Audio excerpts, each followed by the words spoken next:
Thank you. I want to express my deep appreciation to Representative Becerra, to Senator Kennedy and their staffs for organizing this briefing and for their long-time leadership at trying to get our country to restore some sanity to the nation's gun laws and prevent gun violence. I want to begin with a disclaimer. I am not an expert on microstamping technology. We have those experts with us today. But I have been part of the gun violence prevention movement for 18 years. As a lawyer, as an advocate, Josh has been involved for, I think, just about that amount of time. And I can tell you that the potential for this technology to solve crimes, to save lives, is one of the most exciting things that I've observed in my experience on this issue.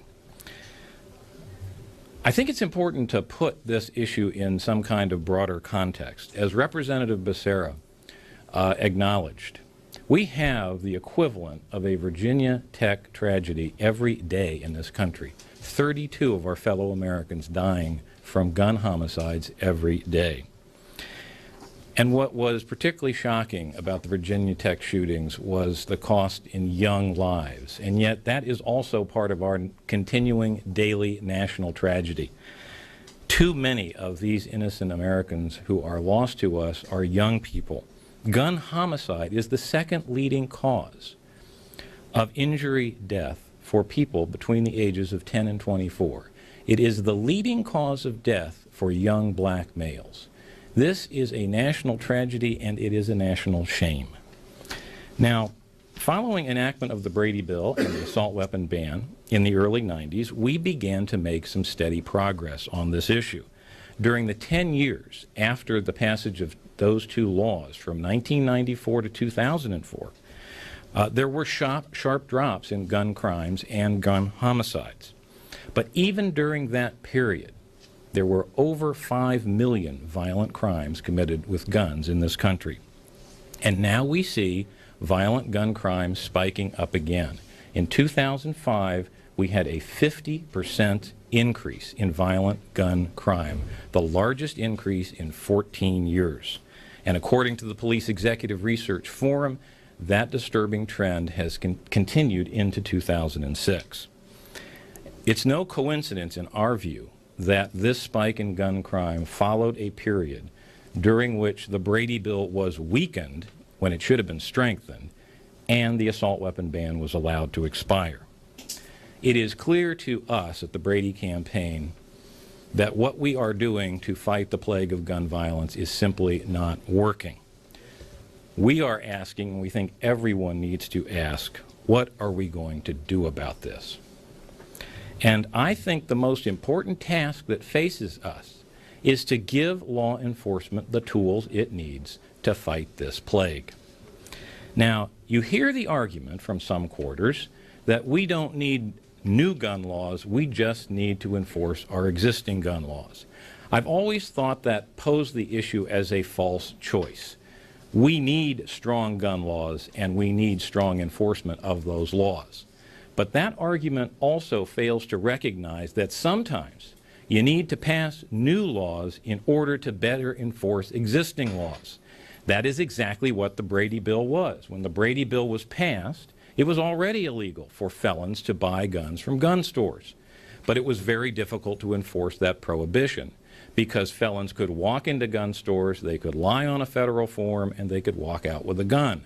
The Brady Bill, by mandating background checks, ended that lie and buy enforcement nightmare and enabled us to better enforce the law that already existed.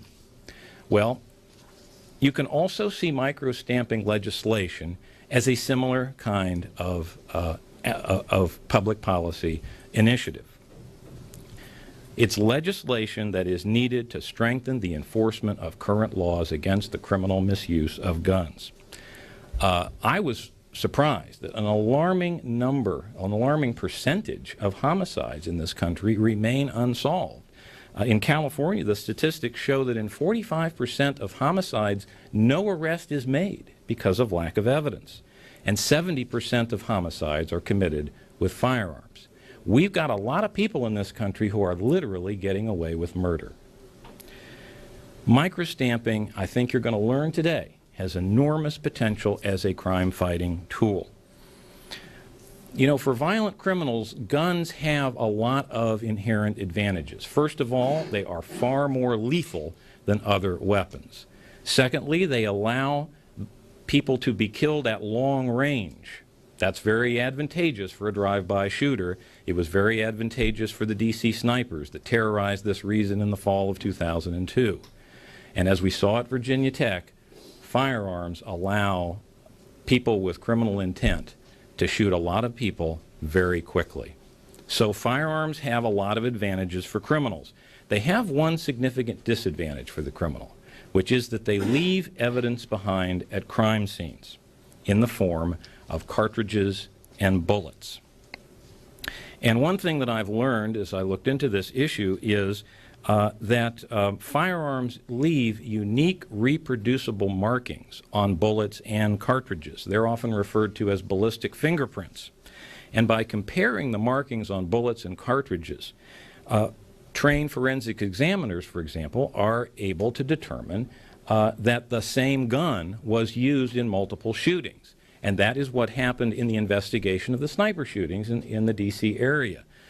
By using those existing technologies, forensic examiners were able to determine that these various shootings were actually caused by the same firearm.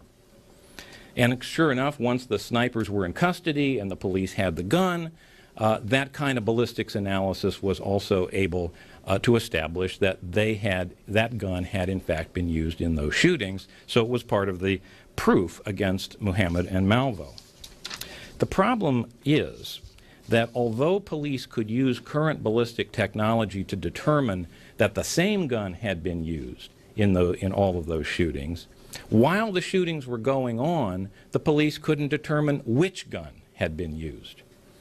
And so you can imagine how valuable it would be to have additional technology that would enable police to actually identify the gun that is being used in a series of shootings merely from the cartridges left behind at crime scenes. Police could actually know the serial number of the gun that was used without having the gun itself. Why is that valuable? Because there is already an existing system administered by ATF. For many years, ATF has traced guns according to their serial number to find the sales history of the gun. You have the serial number, you have the manufacturer. The manufacturers can tell you who the distributor is. The distributor can tell you who the licensed retailer is. The licensed retailer can tell you who the first retail purchaser is. For example, in the Virginia Tech shooting, the first retail purchaser was actually the shooter himself, Cho. So you can see how, if you combine ballistic identification technology with gun tracing, you can establish, you can have very, very important leads towards the apprehension of shooters in these various crime investigations.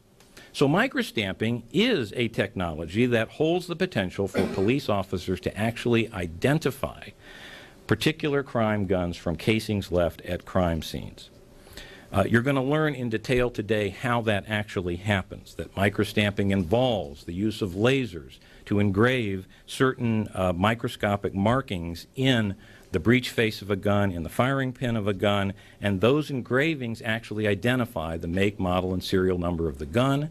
When the gun is fired, those impressions get transferred to the cartridge themselves. The cartridge gets left at the crime scene. You're going to learn how all that works. But not only does microstamping hold the potential for solving more gun crimes, it also holds the potential for actually deterring gun crime. This technology is so promising that it is not difficult to imagine a world in which criminals routinely decide not to use guns in crime because the gun leaves so much evidence behind that can so easily connect the shooter with the gun. And that given that research establishes that assaults with guns are 5 times more likely to be deadly than assaults with knives, if we can deter criminals from choosing to use guns in their criminal activity, that is a huge public policy victory and a victory for public safety. So that is the promise of this technology.